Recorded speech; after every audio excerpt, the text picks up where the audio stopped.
Tamales o bubuto ay isang popular na delicacy ng Pampanga. Sulit ang effort mo sa paggawa nito dahil napakasarap nito at pwede rin pang merienda at pwede rin pang ulam. Hi, I'm Dance, and this is my channel.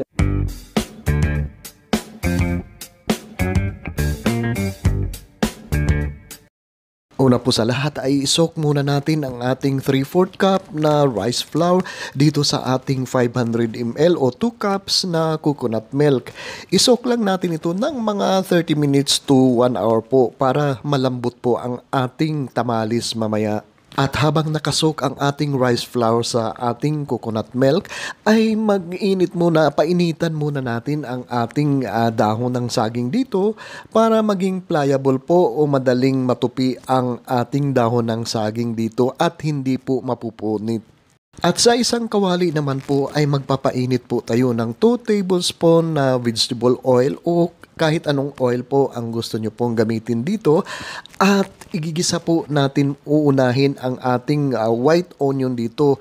Isang medium na white onion po ang ginamit ko dito, chopped finely at saka po ay igigisa po natin ito hanggang sa maging translucent po ang ating onion dito. At isusunod naman po natin ang ating garlic.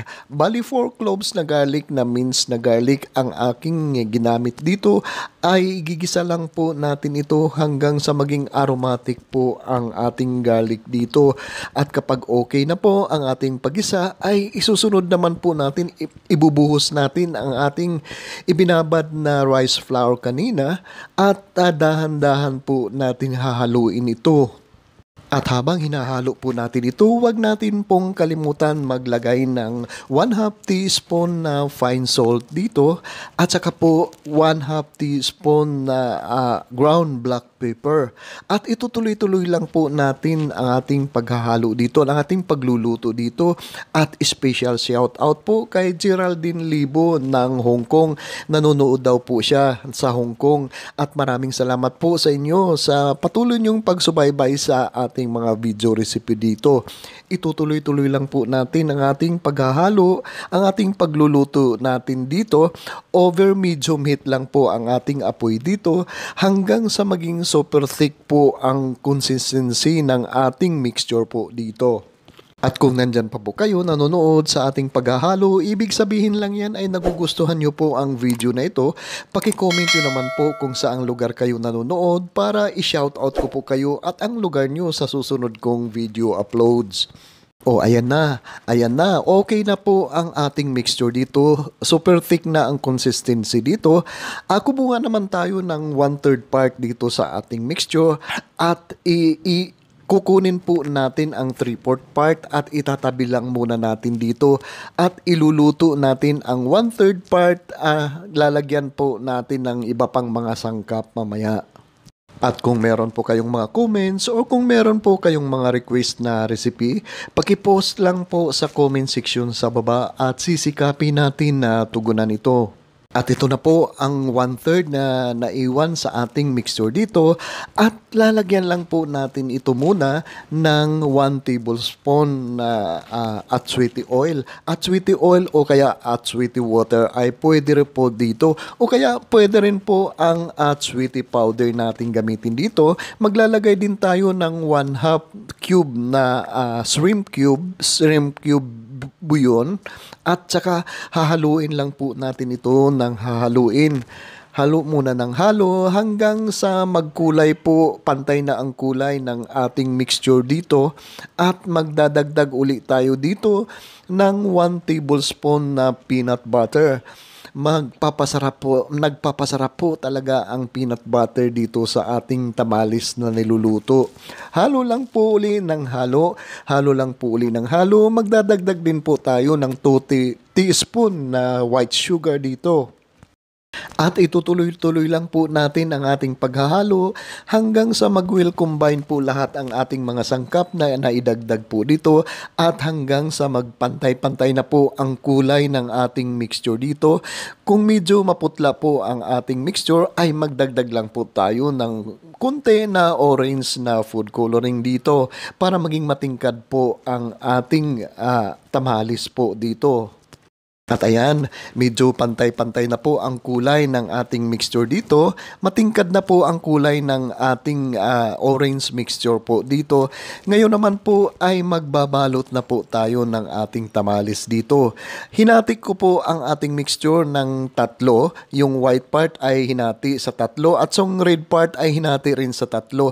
I-form lang po natin ng ganito, square o kaya rectangle ang ating white part at pagkatapos ay lalagyan natin sa ibabaw ng ating orange o red part ng ating white part dito. At saka lalagyan po natin ng toppings. Itong ginamit kong toppings ay chicken flakes o boiled chicken flakes po ito. Bali seasoned na po ito, pinakuluan at may lasa na po ito.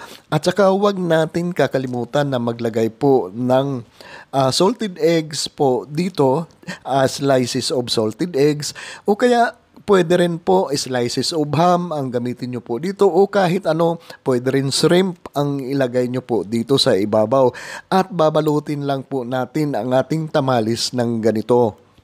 Sundan nyo lang po dito kung paano ko po binabalot ang ating tamales. Kung bakit kailangan dalawa ang dahon na gagamitin natin ay para po hindi lumabas o hindi mabutas po ang ating tamales pag ating in-steam mamaya po. At ganito po talaga ang procedure sa pagbalot ng tamales dito.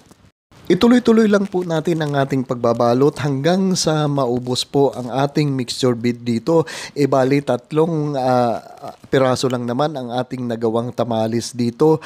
Trivia lang po, ang tamales po ay originated sa Mexico po. Ang tamale, ibig sabihin yan ay binalot po. Ewan ko kung binalot ng saging o ano, basta ang tamale ay binalot. Ngayon naman po ay tatalian po natin ang ating tamales para hindi po makawala. Para hindi po lumusot ang ating mixture dito sa dahon ng saging. Tatalian po natin ito at para hindi rin po mapasok ng tubig ang ating tamales dito, para firm na firm po ang texture ng ating tamales kapag ito po ay naluto na. Kahit anong panali ang gamitin nyo po dito ay pwede po. Pwede rin yung dahon ng saging na rin po ang itali natin dito.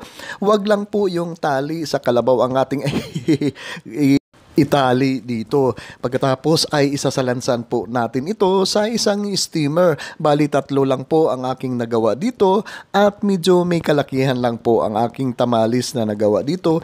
I-steam lang po natin ito ng mga 30 minutes ay okay na po yan.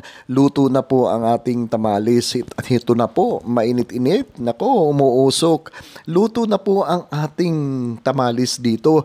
Palalamigin lang muna natin ito bago po natin i-unwrap ang ating tamales dito. O ayan, medyo malamig na po ang ating tamales at napakaganda ang hitsura ng ating pagkabalot ng ating tamales dito. At kung ibebenta po natin ito ay pahiran muna natin ito ng langis sa yung ating dahon ng saging kasi po nagdadry po ang dahon ng saging. At kapag kakainin na po natin ito ay gugupitin lang po natin ang tali at pagkatapos ay babalatan na po natin o i-open po natin ang ating tamales para makita ang laman ng ating tamales dito.